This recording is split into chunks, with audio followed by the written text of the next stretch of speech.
message. So Chloe, why don't we kick off? I want to respect everyone's time. We are so excited to have you here today. Again, this is one of the, we talked to Kyle Duffield a couple of weeks ago. So another Max certified trainer. So the small group of Max certified trainers that have just appeared in the world. We're so fortunate to have another person with us here today who has that as part of her resume. Chloe, Alexandra Thompson, your accomplishments are so long, it's hard. So you used to be in Portland, yes? You were running programs there, and now you're in Brooklyn, sound designer, interactive designer, Max expertise, musician. I mean, we're just really awed, and we'd really love to hear kind of how this all unfolded for you and how you came to find yourself at this place in life. Yeah, thank you. Well, you'll also notice, because you had a Canadian the last week, I'm also originally from Canada, so I'll oops a little bit. So maybe that's one of them. Maybe there's a secret to track of it. There's some kind of creative energy. Yeah, I don't know. It might be the water. But yeah, I'm originally from Treaty 6 territory in Canada. My father's from the Cree Nation, and my mother is of European descent. And I grew up most of my life like in Vancouver, involved in British Columbia, involved in the, I guess, more like project space oriented art scene. I started getting involved with helping out with project spaces when I was like 15 years old. Oh my gosh. That was sort of, I left home really young, and so I was just around in this like art area and making music with people and making work. And it was really something that like kept me grounded with all that life was sort of throwing my way. And I guess I got okay at it. And well, that's modest, but I think that's really interesting. I mean, we have in this course like a lot of students who are not musicians. They don't have musical training. Maybe they don't even plan on having musical training. They don't have technical training. We're just kind of pulling these ideas together under the notion that there's something inherently human about music and sound, and that there's something inherently healing about it. Yep. And it's part of your right as a human being. Like, how have you experienced that? So that's like the most important, like just straight out the gate, the most important thing about sound to me. It's like, I think that especially with like Max and these types of like more programmatic ways of making, it can get really into the theory of things really quickly. And like, really, I think what art is about, kind of the heart of it, and really the heart of it is it's a form of communication. And if you look at the way that our languages, plural, are, and like these gaps in communication that we just have, like there's sometimes not a word to put on something. And sometimes also you don't want to put all of the words on something publicly. But there are ways to invoke feeling. And there's also like some science behind that with like sound healing and frequency-based responses that we have to things. You'll notice also if you play a lot of sub bass or really low tone, people move toward the ground. It's like a natural instinct. Isn't that interesting? And so we have these things, whether or not we're like hearing with our ears or feeling and hearing with our bodies, for people who don't listen through hearing, or who have a different ability there. We are all connecting with sound daily. And I just also realized there's a loud sound out my window, and I hope you don't hear it. No, we're not getting that.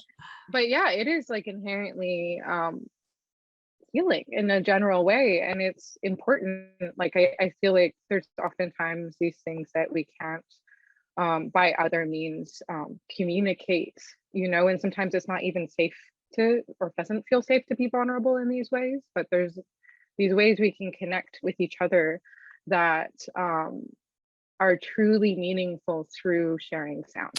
That's such an important lens, right? Especially in this day and age, where I think more than my generation, my students suffer from the success of the internet, right? I mean, they try, like when you try and do something and you turn around and look, and there are a million people who've done it a million times better. And I've had students in my office and say, well, why would I try? I used to love art. I used to draw all the time, but everything on the internet so much better. I just stopped. And the idea is that what you're suggesting is that it's not how many likes you get. It's not how many, it's that you can use this to communicate with other human beings. And that's not scored by a No, like. that's human. Yeah. Well, and this is a thing too of like, I think there's something about that comparison, especially like within our society where things feel and are actually, there's barriers to access often. And part of the reason why I got into audio programming, I actually started with Pure Data because it's open source, is I did have access to a computer. Like I had a used computer and I wanted to make sound. And I was really interested in modular, but to get like a good modular rig, Wow. it's just like you're burning money. Yeah, that's and I didn't have it. Dark like, hole. I just was like, okay, I have this thing, I have access to this thing that I can also use to send my resume places. Like, how can I make music with this and have something that's unique to me? And I don't want to buy a lot of plugins. Yeah, You know, so, and Ableton felt too expensive at the time, you know, yeah, and then right. I moved on to Macs because the ease of use and some of the stability factors, and just it's that thing of like, okay, I want to access this means of communication of like inherent worth, which is art, you know, and of course there's the art market. And yeah. So tell me how you were so brave, right? Because I mean, I can tell you that there are some computer science students I have who are like, oh, you know, I don't know, that looks kind of different. I'm not really sure I could take that one on. And so to imagine musicians or artists or 15-year-olds walking in and saying, yeah, I think I'll master this. I mean, clearly it's not always easy. Like, you know, you stumble, you fall, you have to try things. You don't understand why things aren't working. They're working one day, they're not working the next. There are a lot of frustrations at times in programming, but somehow you found your way through those obstacles to come to a place where it provides you with a career, it provides you with joy, it provides you with a way to communicate. What kind of kept you brave enough in the moments when things weren't working? that's actually a really great question. I think maybe just stubbornness. Don't do it. That's You not know, what like, I expected you to I say. think it's like there's like persistence is really the like motivational term. But there was also just like, because I mean, to be totally honest, like when I was learning, there's like this sort of beginning that you can get to, and then it's like you're like amazed by everything, or I was amazed by everything I could do in the beginning because I was like, oh, it's actually working. And then there's a point where it's like, oh, but I want to do something harder, and it would break. And I totally like cried, and then I just like dig into the internet and be like, okay, please. And sometimes I put it away for a while. Like sometimes you just gotta set it down and take a walk. But I think That's it's great like advice. not associating like kind of even going back to that beginning question about like this sort of inherent value. Like we all have this inherent value to our own voices and to what we are doing. And it's, I think, important to also remember our inherent value in those failing moments or learning moments, you know, or where sometimes I need to set something down because I just can't figure it out in that moment. I go to sleep, I get into REM, and I wake up and I know how to fix it. Yeah. You know, like it's like if I'm fixated on the problem, I'm probably actually not going to find the solution, because I start to think that I'm the problem because I'm not good enough or something like that. And it's like the truth is, this is hard, you know, and there's a lot of things you can do that with Max at like any level or a beginner level, where there's a lot of flexibility in the tools, and I'm very interested in like using those and doing it wrong and really like digging into the easy stuff to a point where then it's easier to do the harder things, because you have to like wrap your brain around this thing and start thinking in Max in a way, because it's abstract. Sometimes I you think it's know? just the language we use. So one thing I'm going to like post edit this in a big lower third banner. I'm going to slide in is what you said. Instead of calling it like a failing, it's like it's a learning moment. And that's Yeah. what it feels like. Like, no, like that is when you learn things. When you know how to do them already, that's a different feeling than you're just doing them. When you can't do them at all, they look like magic and it feels like everything's not working. And then you practice enough, you ask enough people, the thing happens, you learn it. And once you learn it, then you're like, oh, this is so boring. Like, because now you know it. But that process of moving from A to B is what a learning moment is like. And it's not a failing moment. That's just what learning feels like. Yeah, well, and that's what growth is. It's like, I think growth is like in like sort of this idea of like self-care or whatever, in like more of a, I guess, like woo-woo sense, is always advertised as like, you're on this growing journey, eat, pray, love, whatever. And it's like actual growth or actual learning is actually quite difficult and usually means tripping over yourself a little bit. And that's actually great. That means you're really onto something. Yeah. That means you're onto something and you're pushing past your own comfort zone and you're actually making something that matters to you, that you're personally invested in, Right. which is difficult. And then you need that little bit of like persistence or stubbornness or these things that oftentimes I think can even sound not negative, but you just kind of you're like, oh, I'm just going to keep putting one foot in front of the other and eventually this will work, or I'm going to try it a different way, or I'll ask someone for help, or I'll Well, look let's into talk about other that for a resources. minute. Yeah, let's talk about that for a minute, because I mean, one thing that has struck me about this community is how generous it is. I mean, you're an example. Like, there's no reason that we should think we'd be able to talk to somebody who has your set of experiences. But here you are, you're like, oh yeah, I'll do one more Zoom call on Thursday to talk to this little school in Pennsylvania. I mean, I found that from so many of the people in this community. And has community proven to be a good resource for you in getting to where you are? Yeah, totally. I mean, asking like in the forum, or I've used different forums and groups, and the Facebook group can be a little bit iffy, but I know that there's a really good Slack channel now that cycling runs. I should send you all of the links to these things after this call. That's a great idea. And, I like what you said too, like not every community, every aspect of community is equal. Nope. So if you find a community that doesn't work for you, just walk away. Yeah. And find somewhere else. It's like, don't listen to the trolls. But like, there's this book, actually, I have this series of books. You can find the older ones like used on eBay. It's backwards for you. But they're called Electronic Music and Sound Design, Theory and Practice with Max. And yeah, I just found them used. Yeah, they're really good. And I really actually like it because the language can get a little bit like, meh, but they include all these practice patches that you can just download. And if you stick to the practice chapters, then it's like, oh, cool, I'm doing this interesting thing with a patch that's included. And it's really like making me think about this in a different way. And then if you're interested in learning theory, that's an option. You can bring that over and kind of translate through your experience, because part of this whole music theory is like, if you think about music theory, it's based on something that we all inherently understand and have experience with. It's just a set of language, and it could be very academically coded, or it can be very accessible, and it really depends on who you're talking to. Yeah.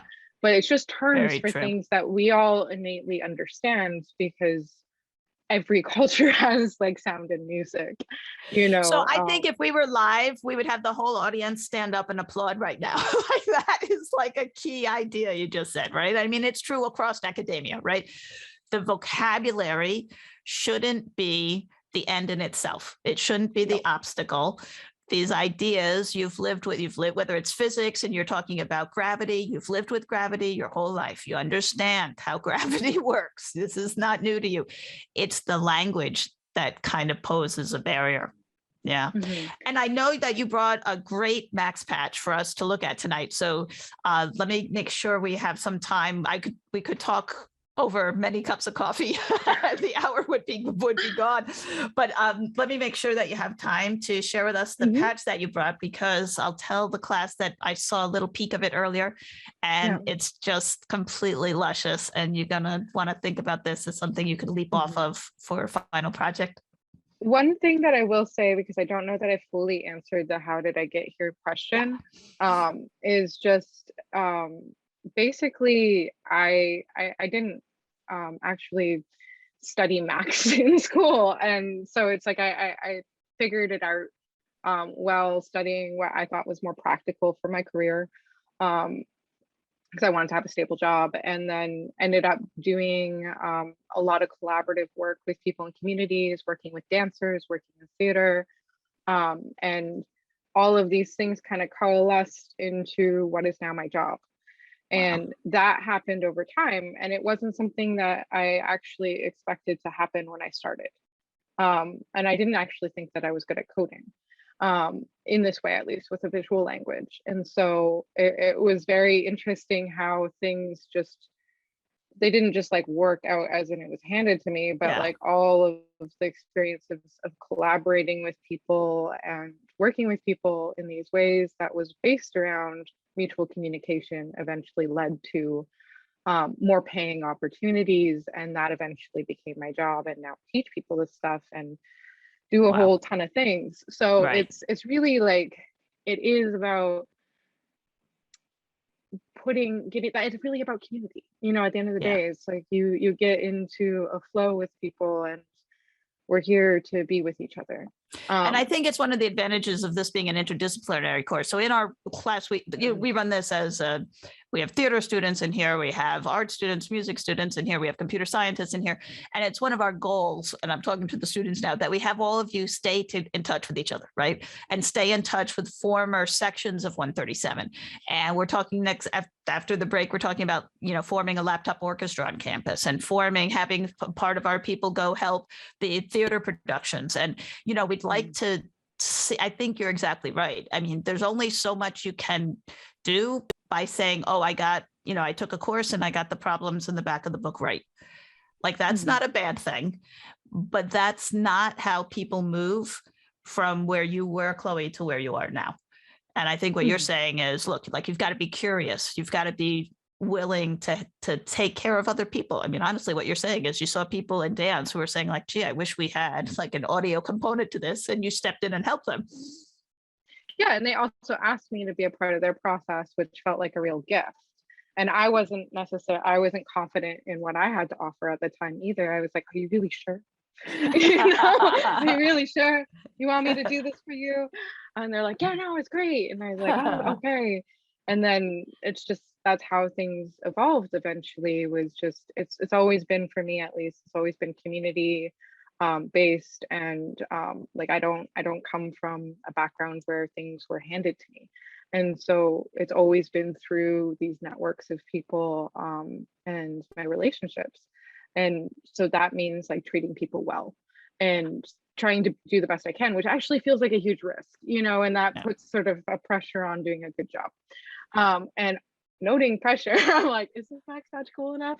Yeah, I'm gonna show you something that I made that's gonna sound pretty weird. I kind of threw it together mainly to give a demonstration of some things that you can do with the playlist object. And I'll just even kind of show you something like, so if you haven't really used, I know you've been using Max, but if you haven't used it a ton, if you have like an open patch, you can grab like an audio component or a track, and you can even just drag it out, and then you have your playlist object. It's usually one of the first things that I teach, because it is so easy to grab audio, and samples are really there's something really nice about the fact that you just like plug it into a gain object and then it makes sound. Whereas like when you get into synthesis and building with oscillators, you might have to plug 15 Quite a things few in, steps. Yeah. I'm then with you eventually you get a sound and you're like,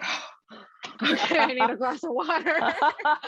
And even I read one Um, blog once and they were like, oh, no, playlist is horrible. You should do buffer tilde for everything. You should start by, it's like, you know what? Playlist is pretty nice. Well, and this is something also, it's like, it's all, when you're talking about it being horrible or whatever, you're really talking about your CPU load, which I've got open.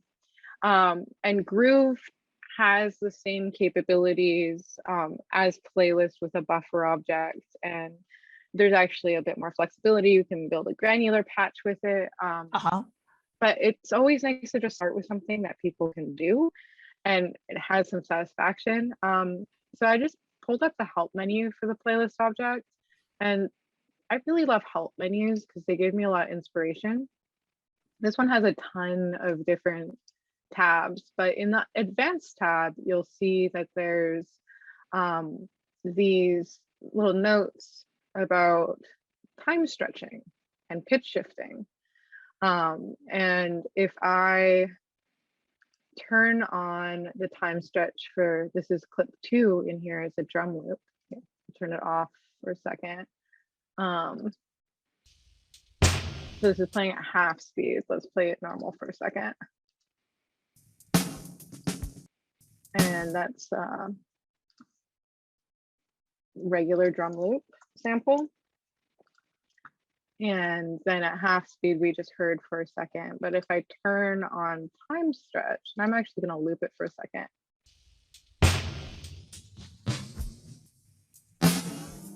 Then what that allows me to do is to control the speed and the pitch independently.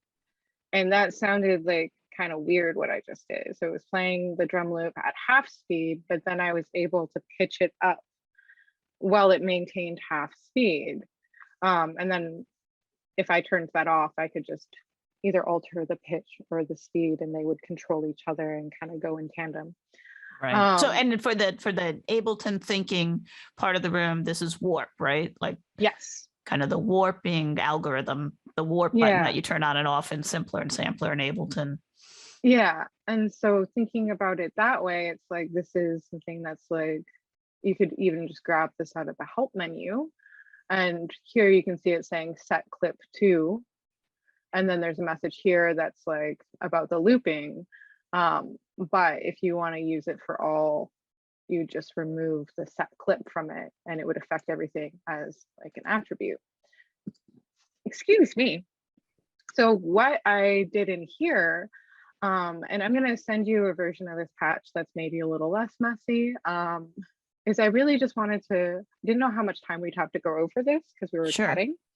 So I wanted to kind of give like a spaghetti at the wall throw of different ways that we can alter sound, and particularly here I'm using playlist because it's inherently just an easy thing to get.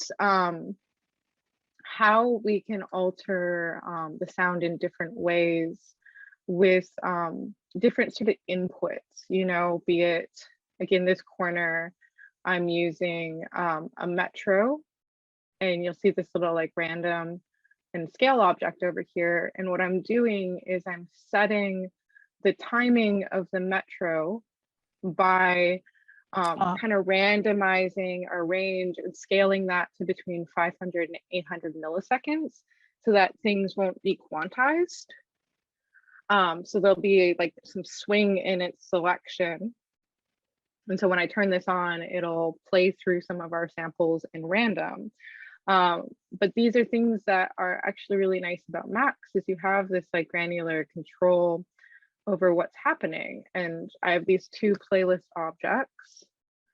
And so the one on the left over here is being sent a trigger when this random puts out a number between 0 and 30. And then this one on the right is getting sent something when the number is put out that's between 30 and 100. And then I'm using a counter to kind of reduce the amount of occurrences, which I can always like shift what the select is or change the counter to create kind of an offbeat or add more of a random selection.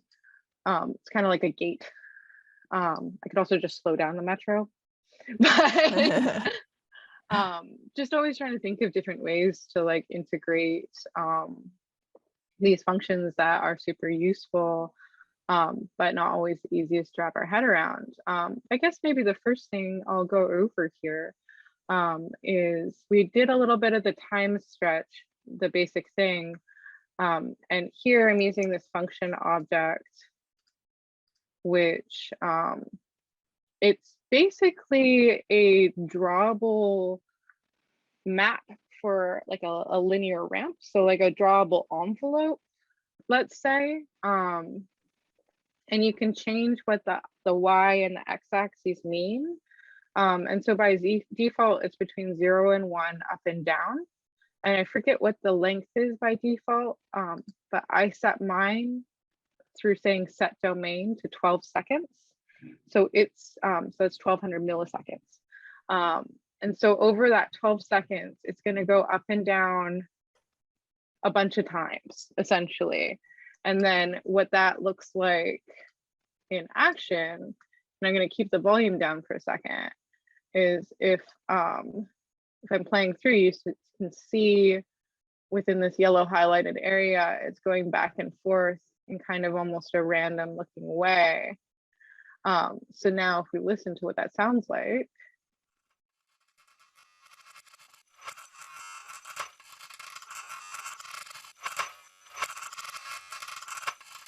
so it's scrubbing over the speed of the sample, but the pitch is the same. There's also this additional attribute, which I'll just pull up again and turn down slightly so you can hear me a little better. And there's this little secret. If you click this play looking button, it's usually in the middle left of your object. It'll pull up this menu, and you can see what messages it's going to respond to and attributes. So I'm going to pull up the pitch correction, which is another feature. And if I hit pitch correction, turn it up again. You can hear that I've lost some of that dithering and the distortion.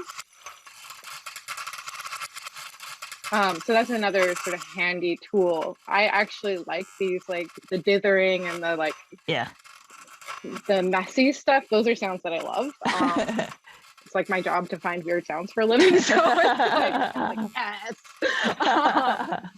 But yeah, I'm going to turn on the random stuff just over here.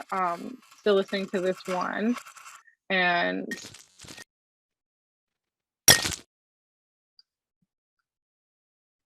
we can hear this sort of play over time quickly. And I'll bring in this one on the left side for a second, and we can listen.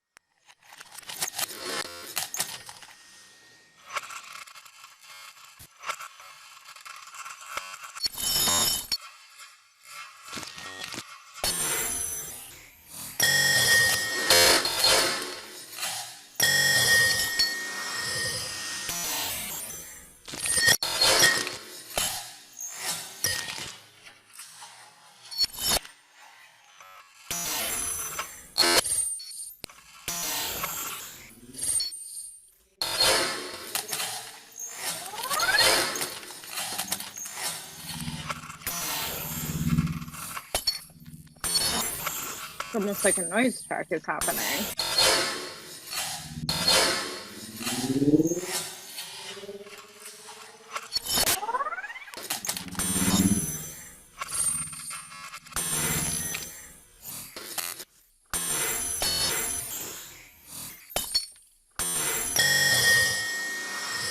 So another way that I'm always interested in just things we can do to manipulate samples or controls, and like again, this function and like the line object. Basically, this is telling is going up and down over the course of 12 seconds, and that's making something. And that sound I brought in for a second, that's this like kind of purring situation is all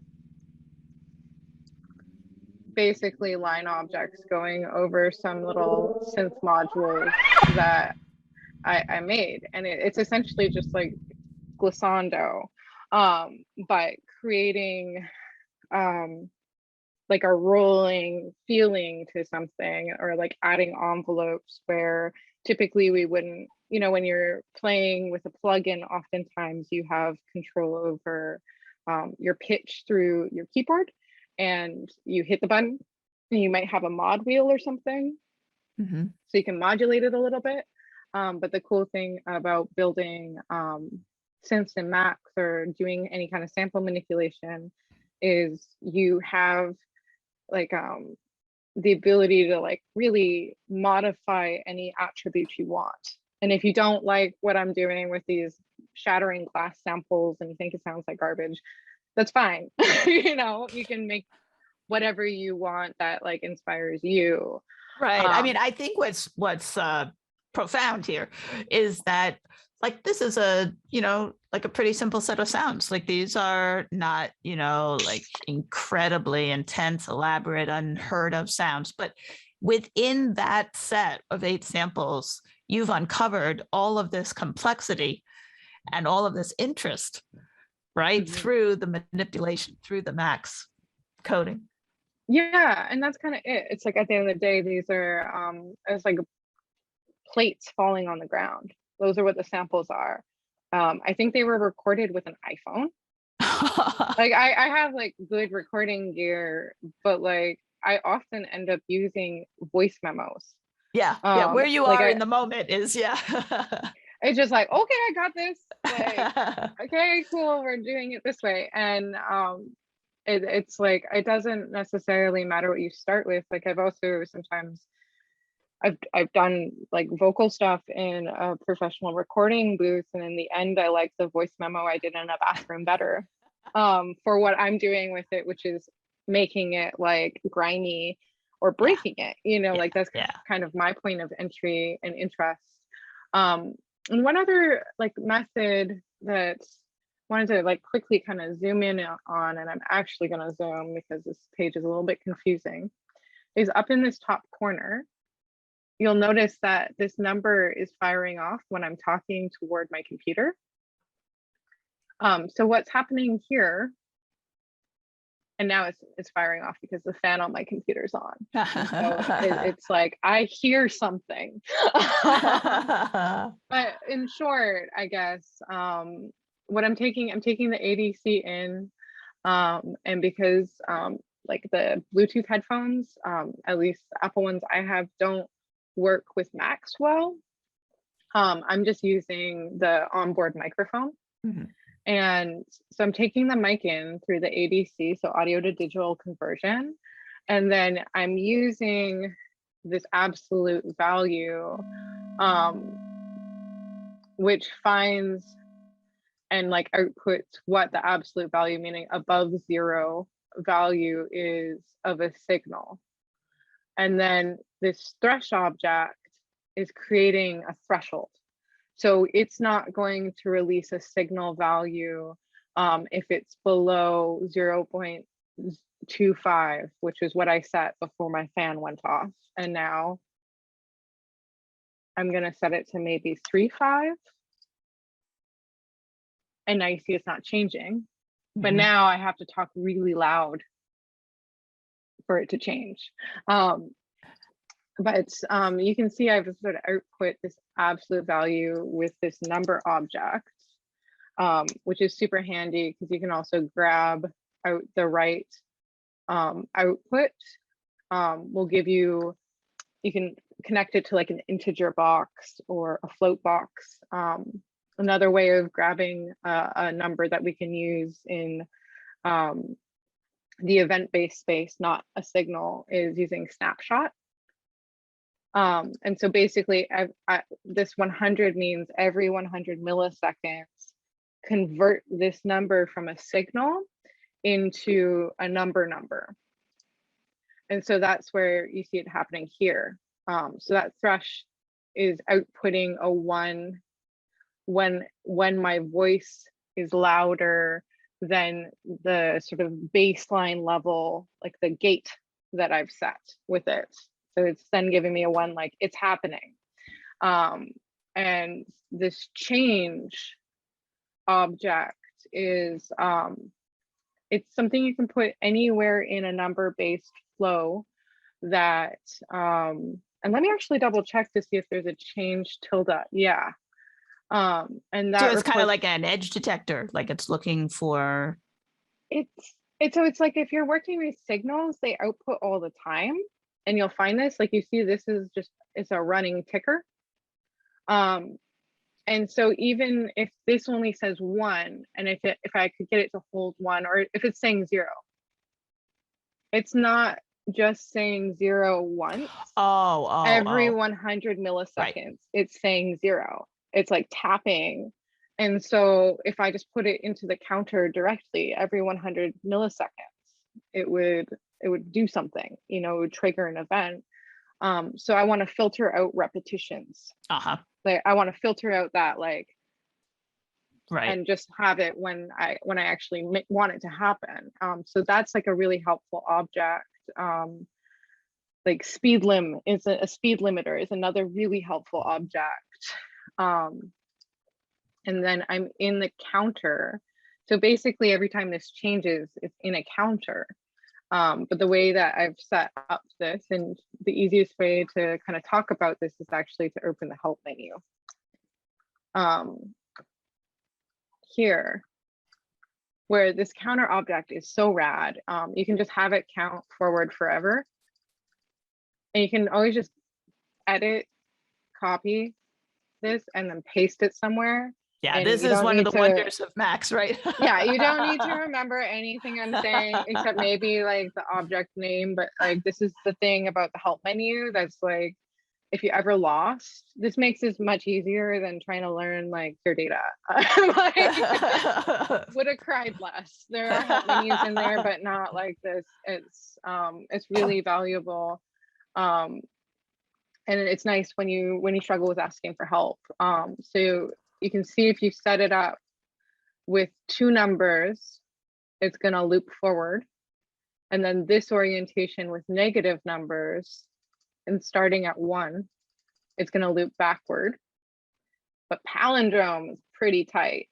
It's like you're basically counting up and then back down in this pattern. And that's really fun. So now, if to just isolate this sound, and I'm setting clips 3's pitch with this. So if I talk at it, it's gonna change the pitch while it's playing. So it's a little easier to hear that on something that's like maybe words or language based. But you can get these interesting patterns of changes. And again, you don't need to be changing the pitch of a sample. Like you could use this to, I don't know, move forward on a sequencer. So like a different note could play, it could trigger some sort of event. It doesn't need to be this, but this is a really nice event trigger. You can also use it to like control a light going on and off or something like that. A lot of people use Max strictly for events-based work, or they'll like use it with plugins or use it to control Ableton, and don't do DSP with it at all. And that's totally valid. Like, I don't think there's actually a wrong way to use Max. I think the only wrong way to use Max is when your computer blows up, and that just means you need a little hand with something. I've done it. And so, oh yeah, and one more thing, I guess, kind of in these objects, and hopefully I haven't gone through this too fast. I feel like I'm like, I want to leave time for questions from people, is I've done most of this with the time stretch on, but I just want to kind of go back, and for some reason my pack object is not wanting to ramp down. I'm gonna go back over here, and maybe actually I'll just play this one on repeat and turn off the time stretch. So now you can hear the pitch is changing with the speed like it would normally. But like that might also be something that you want to like automate or have changed between things. Mhm. You know, so there's all of these things that you can do that are like, you don't even need your own samples. There's like this whole bank over here of stuff. I mean, I have additional ones in mind because I put them into the library. But like there's like harp riff is a really great like harp solo. So there's different things that you can do and change, and you can always add and change behaviors, but there's so much stuff built in that if you're feeling like you don't have access to samples and you just want to sketch something out, you can do that, and then you can find the sound you want later, you know. Let me ask you to go down to the multi-channel stuff at the bottom, because we haven't talked much about that, and maybe like that was a big addition to Max, right? Like that's a really powerful universe in itself, and I'm wondering like what kind of explorations have you done in that world? You know, honestly, I've used it quite a bit, but I haven't at the same time. I still really default to just a regular DAC. I think for some reason, oh, you know why I did this? Because originally I was thinking about doing something that involved using like a binaural room, and then I was like, we don't have time for that. No. And it's easier to like pass through one thing, and I was gonna do a whole sub patch thing, and I was just like, no, you're going overboard, and people are gonna like just actually be annoyed and intimidated. So I chilled out, but I left it. I mean, the multi-channel stuff, it's like, if it's convenient for you, in this case, it's really, I don't even know if it's computationally like less expensive for me to be using it than to just be like dragging these to one DAC. I'm not, if I was changing the like here, if we go into like the mix down settings, something that is actually really interesting about MC stuff is you can pack everything together and like mix it down into stereo, like what I'm doing, where it's all just going to be equally panned and essentially like a doubled mono signal, because we're on Zoom and we're not doing the fancy stereo audio, you know. But this page, the second one, even looking at stereo or the circular panning, you can see that when you start to move, they're just using numbers as a way to represent signal. When you start to give another packed value of floats, it will redistribute things within the stereo field. And this is a really easy way to do two-channel panning.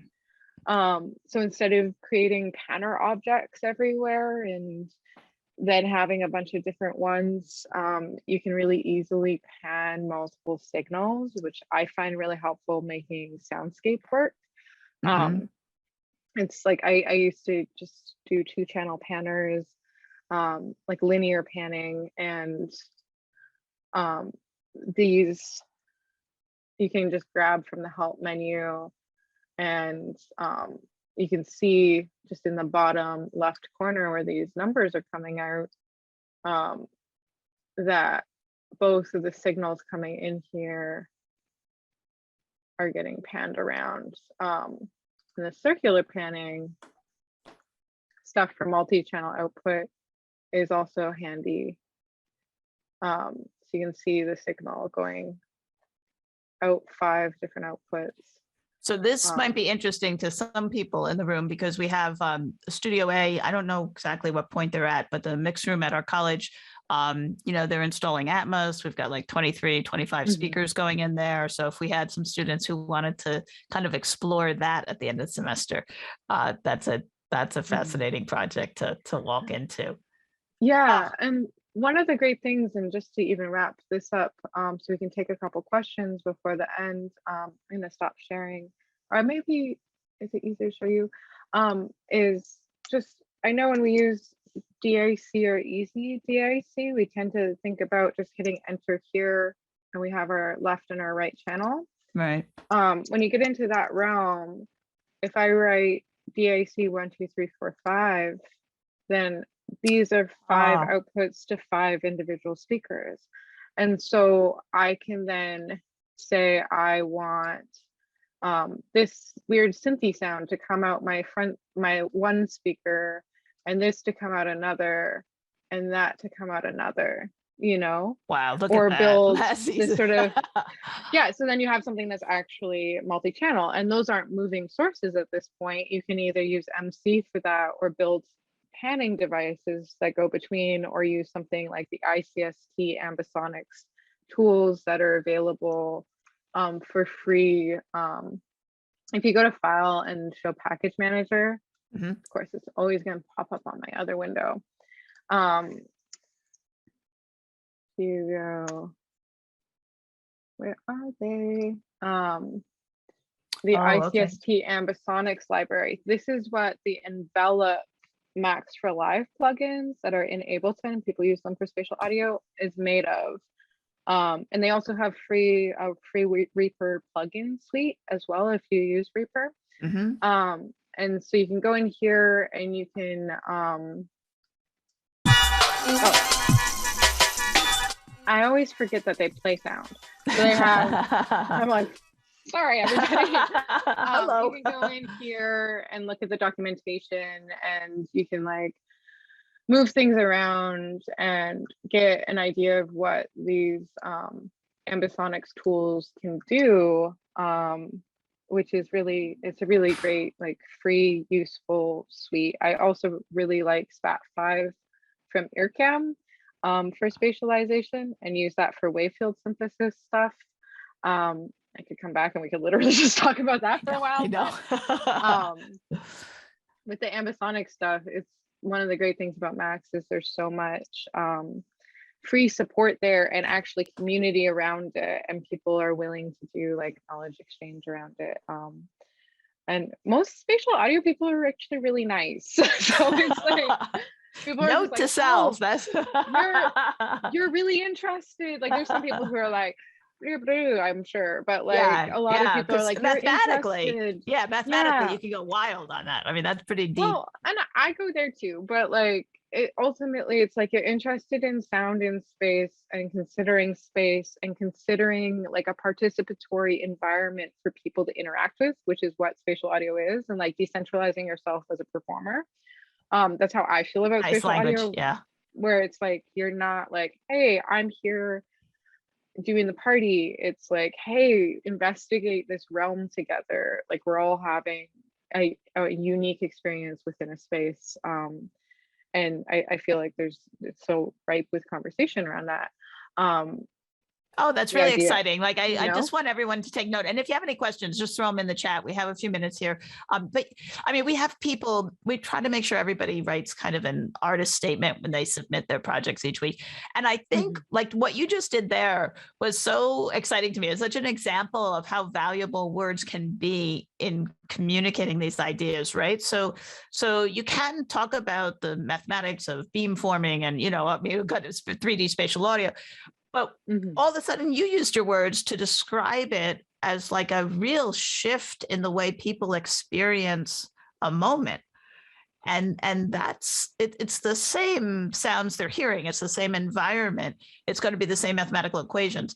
But the way that you as the artist explained it impacts how the person involved experiences it. Well, and that's what it's about for me. It's like, it's funny.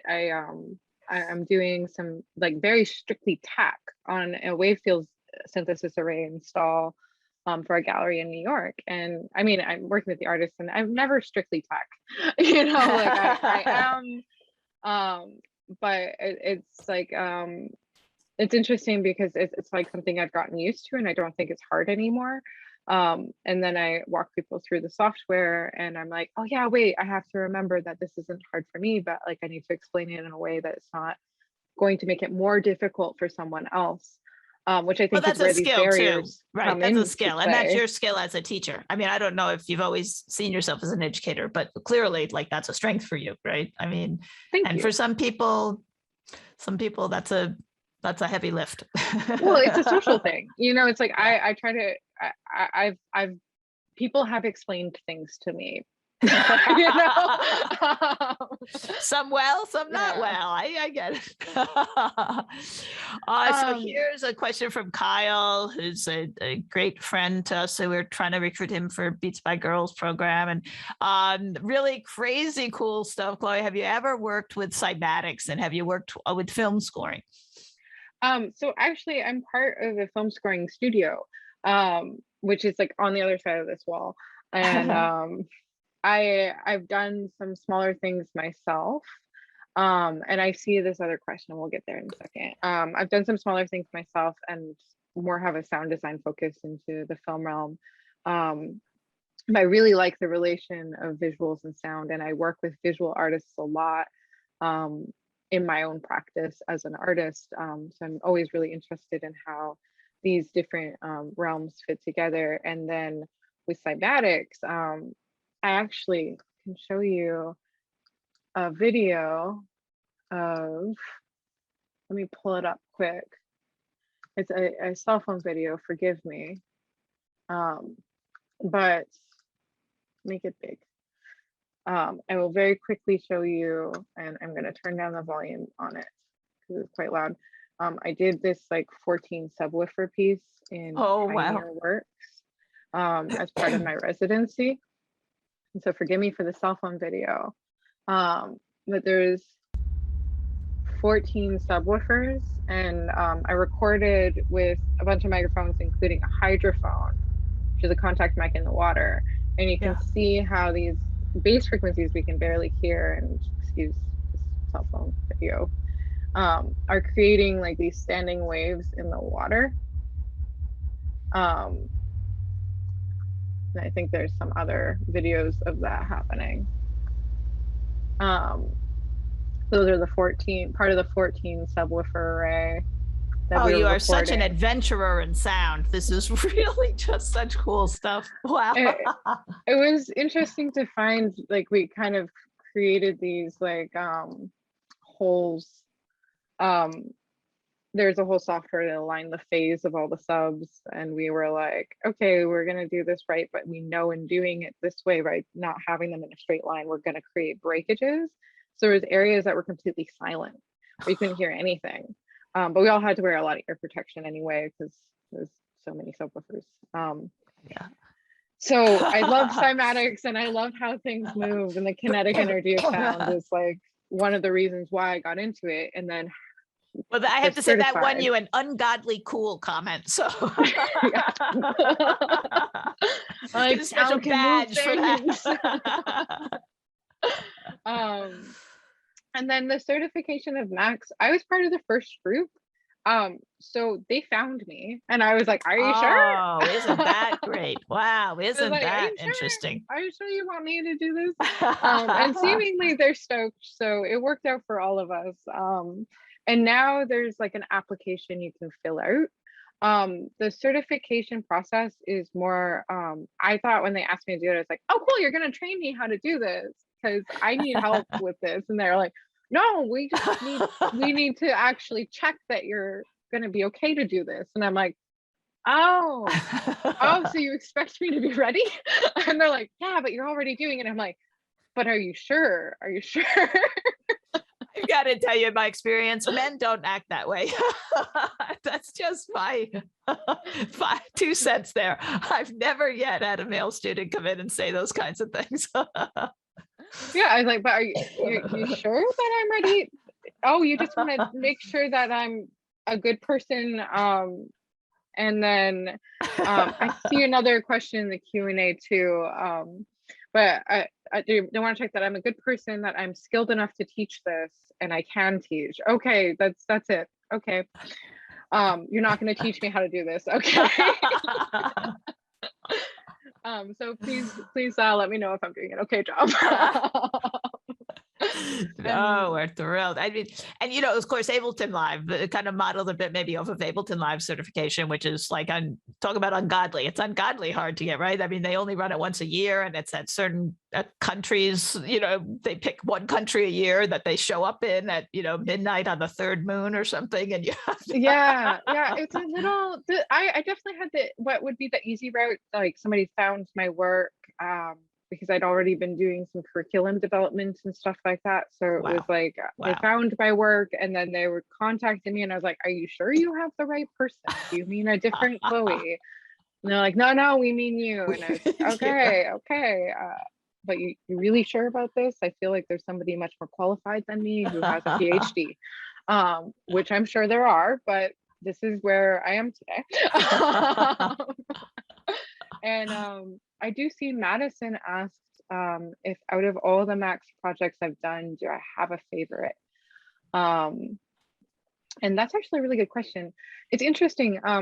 My favorites would be things that I've done involving like sensors and interactive performance stuff. But there's been, and I'll try to be quick on this too. I guess my like new world's post-pandemic favorite is through the pandemic, like I had these festival dates booked, and that clearly couldn't happen. And I realized really quickly that I don't like doing live streams. They don't really like make me feel good. But I will show you a very short video. We're not going to watch the whole thing because we don't have time, of this project that I made with some friends called Haptic Paradigm, where we had a website, which you can see on the left. There's a screen recording of it with 3 sliders. And that website was sending through open sound control the value of those 3 sliders to my computer. And I opened up like a web port, totally secure, I swear. And then it was live streaming basically those sliders were mapped to different values in Max and in Unity. In this case, because it was a collaboration with a visual artist named Brenna Murphy. And I did it 3 times, and they were all very different. And people would get the live stream back that they'd interacted with. Nice. But only one person could move the sliders at a time, and it was on a timer. So it was like passing around this keyboard of sorts, or these sliders, and you'd either be watching or controlling. And how many people were participating? At one point there was like, one of them we did, I think we had at one point like 200 people watching. Oh, nice. And there is like, people could either watch the video separate or be a part of the room with the controls. There was a lot of people interacting with it. I was like, is it gonna break? That's like, only one way to know. And that was like during the like beginning when we were all really quarantined. Yeah, everybody was home. But I'll just do a quick little like 5-second video.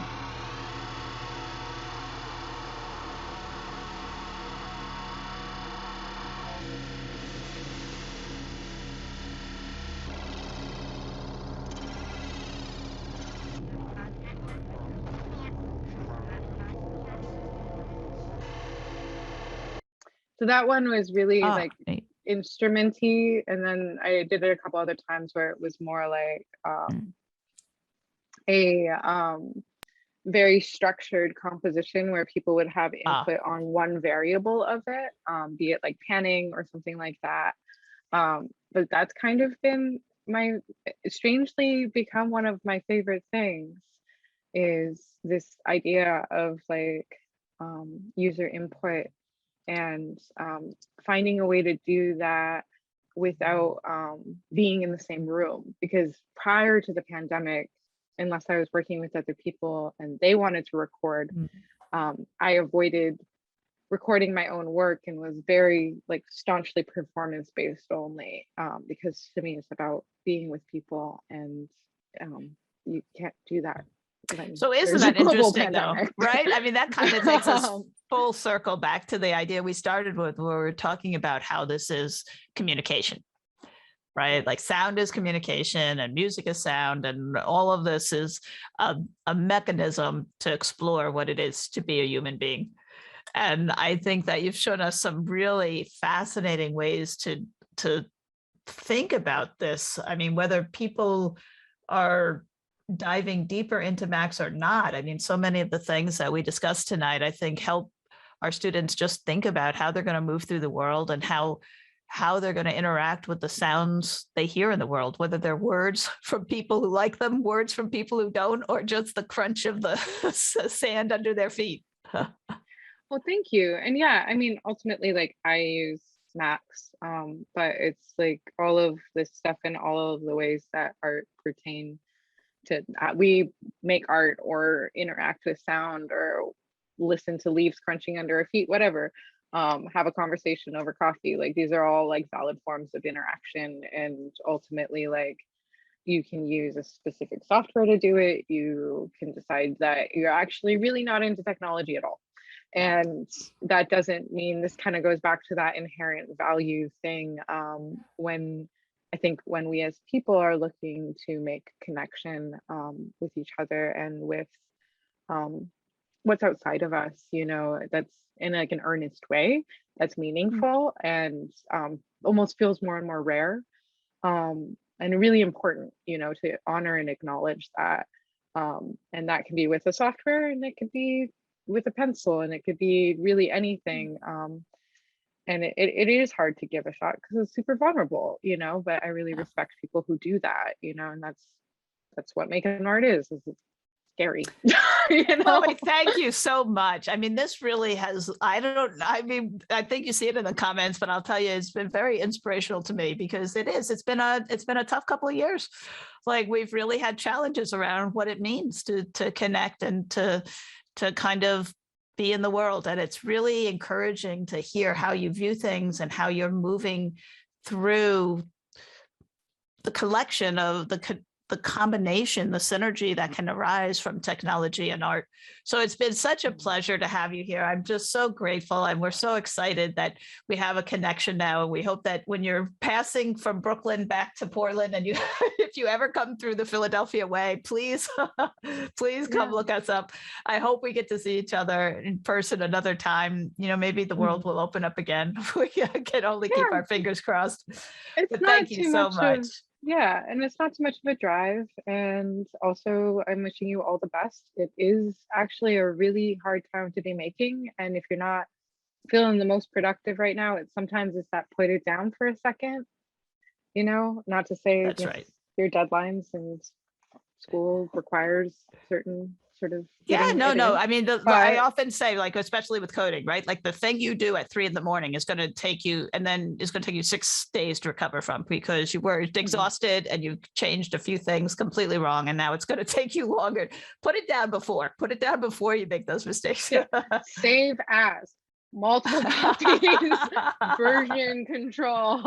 That's going to be a big overlay on the screen. Yeah, always save as. Like I cannot tell you how many times that save as has like saved my butt. Yeah, I wish you all the best, and thanks for being here, and thanks for having me. And oh, it's been wonderful.